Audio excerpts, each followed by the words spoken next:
At my sister's wedding, my nephew tugged on my dress and whispered, "Aunt, come quick." I smiled, thinking he wanted to show me something funny, but his face was serious. The music was loud, people were laughing, and the smell of champagne filled the air.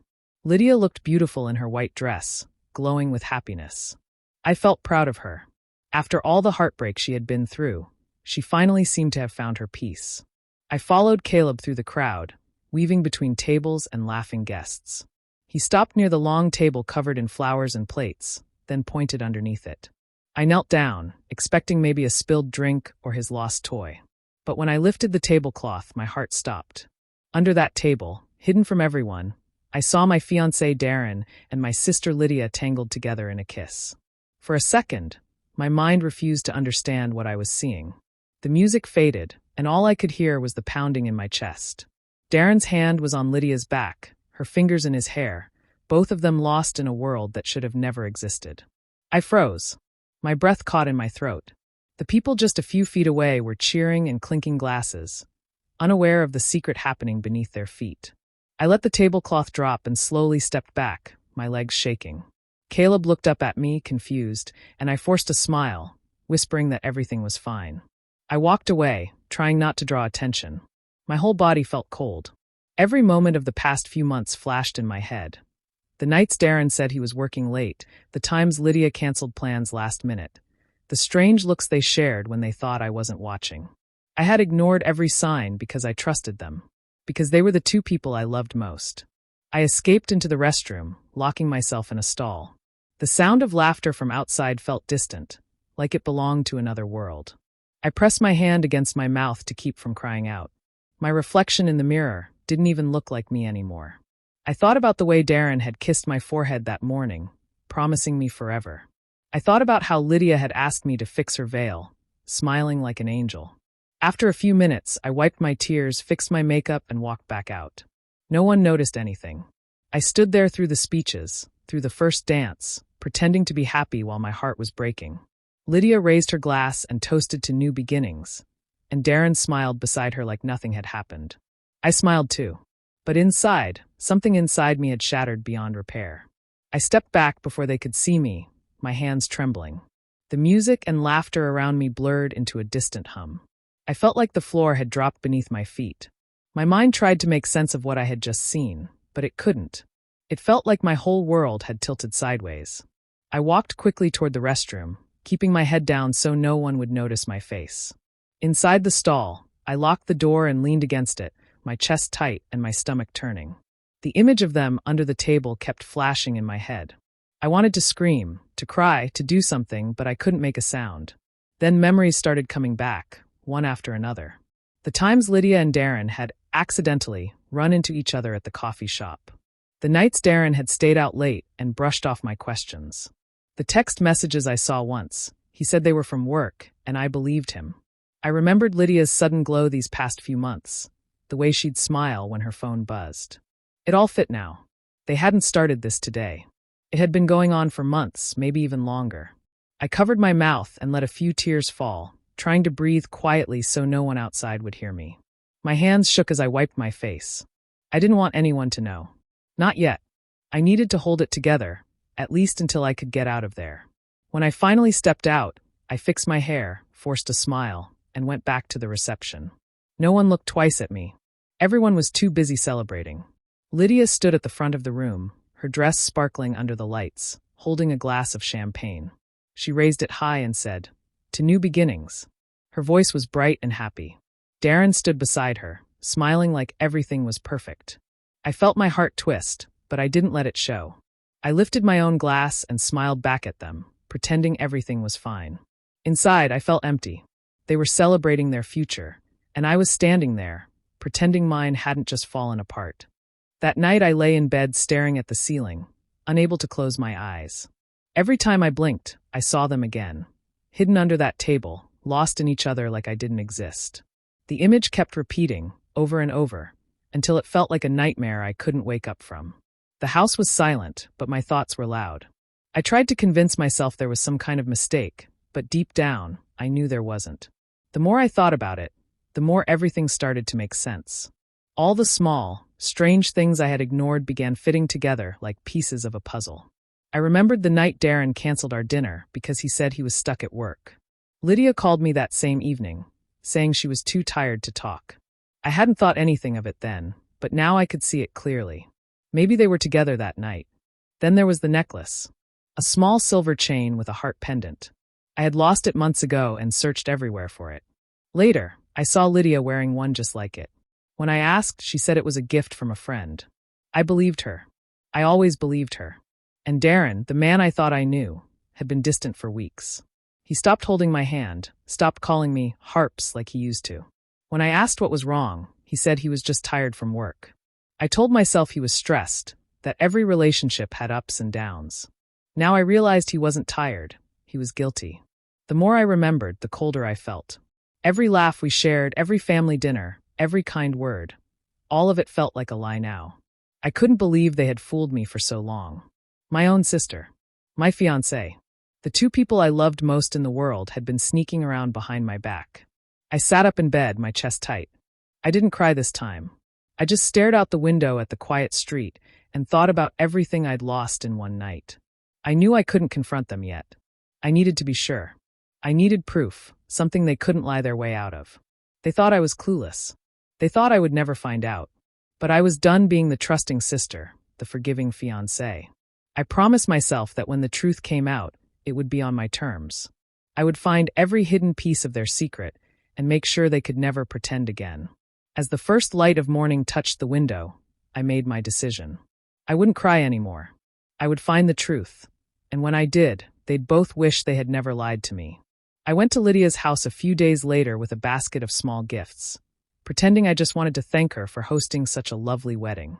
My hands were steady, my voice calm, but inside, I was anything but calm. I needed to see her, to look her in the eye and act normal, even though every part of me wanted to scream. Lydia greeted me with her usual bright smile, like nothing had ever happened. She offered me coffee and asked about my week, talking as if we were still close. I nodded, pretending to listen. Every word she said felt fake now, every laugh forced. I noticed how relaxed she seemed, how comfortable. It made my stomach twist. While we were chatting, her phone buzzed on the kitchen counter. She glanced at it, but didn't pick it up right away. Then she excused herself to take a call in the other room. The moment she stepped out, I looked at her phone.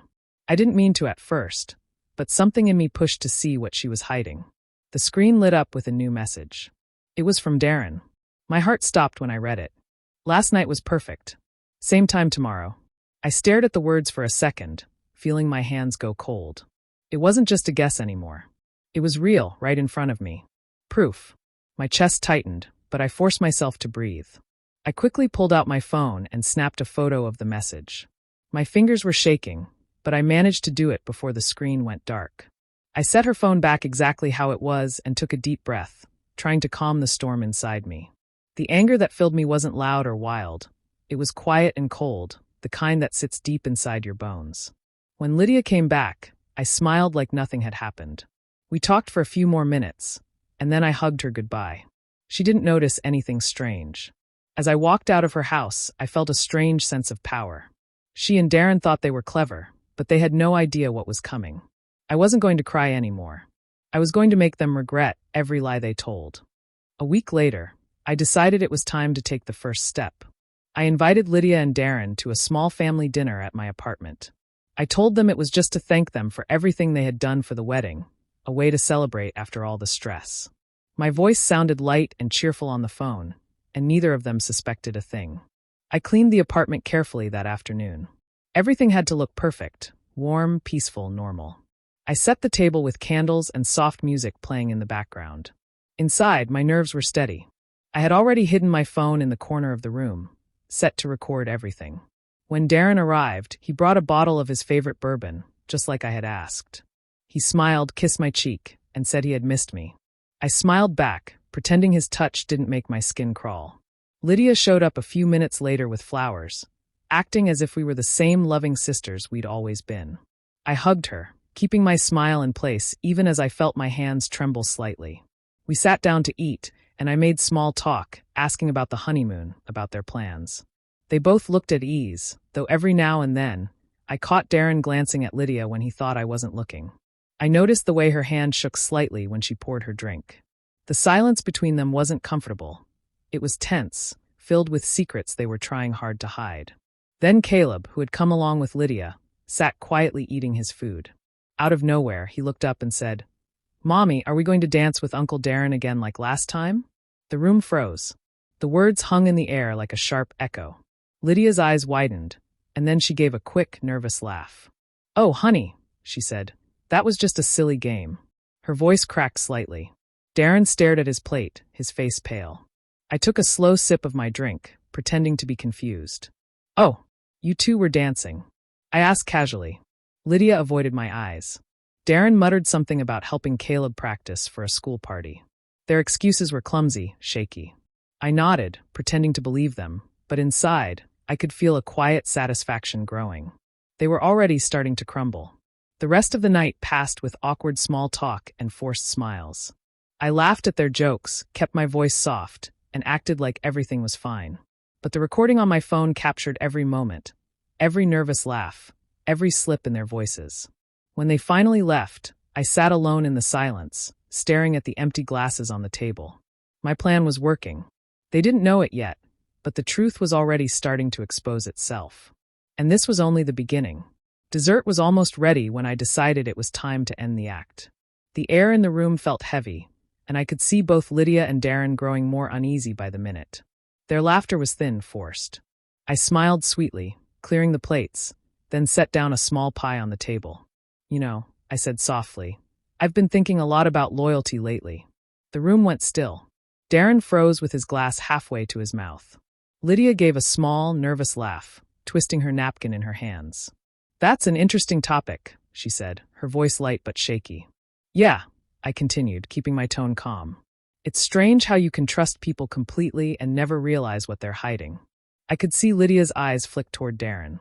His face had gone pale, and his fingers gripped the edge of his glass too tightly. Darren cleared his throat and said, "Let's not talk about serious stuff tonight, okay?" I smiled at him. "You're right," I said softly, "but some things deserve to be talked about." Then I reached for my phone and placed it in the middle of the table. I pressed play. A familiar sound filled the room, the soft ping of a text alert, followed by Darren's voice message from Lydia's phone. "Last night was perfect. Same time tomorrow." The color drained from Lydia's face. Her fork clattered against her plate. Darren set his drink down too fast, spilling a little on the table. "It's not what you think," he muttered quickly, his voice uneven. "It wasn't like that, Harper. Please." I leaned forward, my voice steady and cold. "Don't lie to me. I saw you under the table, Lydia." For a moment, no one breathed. The only sound was the faint hum of the refrigerator in the kitchen. Lydia's lips parted, but no words came out. Tears began to fill her eyes, and then she broke down completely, covering her face with her hands. "I'm sorry," she whispered between sobs. "I didn't mean for it to happen." Darren pushed back his chair, so hard it scraped the floor. "This is ridiculous," he said, standing up. "You're overreacting." His voice was shaking, though he tried to sound angry. Without looking at either of us, he grabbed his coat and stormed out the door, slamming it behind him. The sound echoed through the room, leaving an awful silence behind. Lydia sat there crying, her makeup smudged, her hands trembling. I didn't say anything. I just watched her. Inside, I felt something strange. Not relief, not victory, but a quiet emptiness mixed with a flicker of peace. For the first time since that awful day, I wasn't pretending anymore. I had faced the truth, and even though it hurt, it made me feel alive again. Within a few days, everything came out. Secrets don't stay hidden for long, not in a family like ours. Someone must have talked, maybe Lydia or Darren, but soon everyone knew the truth. My phone buzzed nonstop, calls from relatives, messages asking if it was real. I didn't answer any of them. I didn't need to explain. The truth spoke for itself. My parents were shocked at first, but once they heard my side, they stood with me. My mom cried, saying she couldn't believe Lydia would do something like that. My dad just got quiet, his disappointment showing in the way he didn't speak her name anymore. For once, they didn't tell me to forgive and forget. They knew this wound was too deep for that. Ethan, Lydia's husband, found out soon after. He showed up at my door one evening, his face pale and tired. He didn't ask for details. He just said, "Thank you for telling the truth." A week later, I heard he had filed for an annulment. Lydia's perfect wedding had turned to ashes in less than a month. Darren tried to call me again and again. Sometimes late at night, sometimes in the middle of the day. I never answered. His voice messages were always the same: apologies, excuses, promises that he still loved me, that it was just a mistake. I didn't believe a single word. Eventually, I blocked his number. There was nothing left to say. Then came the letters. Lydia sent them one after another, long and messy, written in her usual looping handwriting. She said she never meant for it to happen, that she fell in love without meaning to. She called it a mistake, but mistakes don't happen over months of lies. I read the first letter, then tore it up. The rest went straight into the trash, unopened. I packed my things and moved into a new apartment near the river. It was small and quiet, with sunlight that filled the room in the mornings. For the first time in months, I could breathe without feeling like someone was watching me. I painted the walls a soft cream color and bought new sheets, trying to build something that belonged only to me. But even with the peace, something heavy stayed inside me. It wasn't guilt for telling the truth. I didn't regret that. What bothered me was how good it had felt to expose them, to see their faces when everything fell apart. That cold satisfaction scared me a little. I wasn't supposed to enjoy revenge. Still, every time I thought of them together, lying and pretending, I reminded myself that they had earned it. I didn't destroy them. They destroyed themselves. I just stopped covering for them. Months passed before I heard anything about them again. Life had started to quiet down. I focused on work, took long walks by the river, and tried to let the past fade. But one afternoon, a friend mentioned something that froze me in place. She said she'd seen Darren and Lydia together at a cafe, sitting close, talking like old lovers. At first, I didn't believe it. I thought maybe it was a misunderstanding. But when I checked, it turned out to be true. They were seeing each other again. For a moment, I laughed. It wasn't the kind of laugh that comes from joy. It was sharp, cold, and bitter. After everything that had happened, after all the pain and shame, they had gone back to each other. Maybe they thought they could start fresh. Maybe they thought I'd moved on quietly and forgotten. But they were wrong. That night, I sat at my kitchen table, the same one I'd eaten dinner at while pretending not to know their secret. I thought about everything they had taken from me, my trust, my peace, the family I once loved without question. I didn't want to hurt them the way they hurt me, but I wanted them to see that they hadn't broken me. So I decided to give them exactly what they deserved, closure, but on my terms. I sent each of them a message a few days later, polite and calm. I said I wanted to meet for dinner, just the three of us, to finally put everything behind us. I wrote that I had forgiven them, that I was ready to let go. Both agreed without hesitation. They must have thought I was trying to make peace. When the evening came, I wore the same dress I had worn to Lydia's wedding, a soft blue one that she had once called my lucky dress. I curled my hair and smiled at myself in the mirror. I didn't look like the same woman who had cried in a bathroom stall months ago. I looked calm, sure of myself, untouchable. They arrived together, trying to act normal. Darren greeted me awkwardly, while Lydia kept her eyes low. I welcomed them kindly, offered them wine, and spoke lightly, as if the past was behind us. After the food was served, I stood and said, "I wanted to tell you something important tonight." Their faces tensed, waiting. I smiled. I sold my engagement ring. Lydia blinked, confused. Darren frowned. "With the money," I continued, "I donated to a charity you once made fun of, Lydia, the one that helps women heal from betrayal and emotional abuse." The words hung in the air like a quiet storm. Darren's face went red, and he looked away, his mouth tight. Lydia stared down at her plate, her hands trembling. I didn't yell, didn't gloat. I just smiled softly and said, "That ring was supposed to be a promise.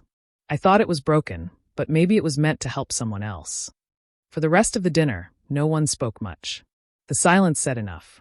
They came expecting forgiveness. Instead, they found out I had already moved on, stronger than either of them ever imagined. The room was quiet except for the faint clinking of glasses. I could feel their uneasiness as they shifted in their seats, waiting for me to speak. For months, I had carried everything inside, the anger, the hurt, the confusion, all of it locked away so I wouldn't break. But now, sitting across from them, I felt calm. I wasn't there to argue. I was there to finally say what needed to be said. I looked at both of them. Lydia's eyes were red, already filled with guilt she couldn't hide. Darren sat stiffly, pretending to be calm, but I could see the tension in his jaw. I took a slow breath and started speaking. "You know," I said softly, It wasn't just the cheating that hurt. It was the fact that it came from you too, the people I trusted most. My voice didn't shake. When strangers betray you, it stings. But when your own family and your fiancé do it, it changes everything. It makes you question every good memory, every kind word, every smile. Lydia's tears began to fall silently. Darren looked away, unable to meet my eyes. I continued. You both broke something that can never be fixed. I used to believe family meant loyalty, that no matter what happened, we protected each other. But you proved me wrong. You showed me that love without honesty is just a lie we tell ourselves. Lydia's hands trembled as she whispered, I'm so sorry, Harper. I don't know what I was thinking. I didn't want to hurt you. I looked at her, seeing the sister I once loved, and for a moment, I almost felt pity. But pity wasn't forgiveness. You didn't just hurt me, I said quietly. You destroyed your marriage, and you lost your family's trust. All for something that wasn't even real. I hope someday you understand what that cost you. Darren finally spoke, his voice low. I know I ruined everything. If I could take it back, I would. I nodded slowly. You can't. Some things can't be undone. The silence that followed was heavy, but it didn't scare me. I reached for my purse, stood up, and looked at them one last time. I forgive you, I said. Lydia looked up, hope flickering in her eyes. Then I added, but I'll never forget. Lydia covered her face and began to cry harder. Darren didn't move. He just stared down at the table, his expression empty. I turned and walked toward the door. My steps were slow but steady. I didn't need to say anything else. As I left the restaurant, I didn't look back. They were sitting in silence, left to face the wreckage they had created. For the first time in a long while, I felt light, not happy but free. The next morning, I drove out to the old pier on the edge of town. It was a quiet place, far from the noise of everything that had happened. The water shimmered in the sunlight, and the wooden boards creaked softly under my feet. I hadn't been there in years, not since Lydia and I were children. We used to spend hours here, tossing stones into the water and dreaming about the future. Back then, life was simple. Back then, I still believed some things could last forever. I sat on the edge of the pier, the wind tugging at my hair. For the first time in months, my mind felt still. No noise, no anger, just the sound of waves brushing against the shore. After everything that had fallen apart, I didn't feel broken anymore. I felt lighter, like I'd finally let go of something I'd been holding too tightly. A small voice called out behind me. Aunt Harper. It was Caleb, running toward me with his little arms open wide. I smiled and helped him sit beside me. He swung his legs over the edge, just like Lydia and I used to do. We sat there quietly for a while, watching the water ripple in the sunlight. After a few minutes, he looked up at me, his eyes wide and innocent. Are you still mad at Mommy? He asked softly. His question hit me harder than I expected. I thought about it for a moment before answering. No, sweet boy, I said gently. I'm not mad anymore, but I'm done being her shadow. He tilted his head, not quite understanding, but he smiled anyway. Then he wrapped his small arms around me. I hugged him back, holding him close. That simple hug felt like a promise, that even though everything had changed, I could still choose kindness, still choose peace. When he pulled away, I looked out across the water. The sky was turning gold and pink as the sun began to set. It was beautiful, quiet, calm, endless. I realized then that I didn't need to go back to the life I had before. I didn't need to fix what was already broken. The betrayal had hurt me deeply, but it hadn't destroyed me. It had shown me who I was when everything else fell apart. I wasn't the same person anymore. I was stronger, sharper, and finally awake to my own worth. As the waves rolled against the pier, I stood up and took one last look at the horizon. Then I turned and started walking back toward my car. I didn't look behind me. For the first time, the past didn't pull me back. I wasn't searching for what I'd lost. I was ready for whatever came next. Do you think Ethan made the right choice by walking away, or should he have forgiven and tried again? Share your thoughts in the comments below. And if you enjoy stories like this, don't forget to subscribe for more.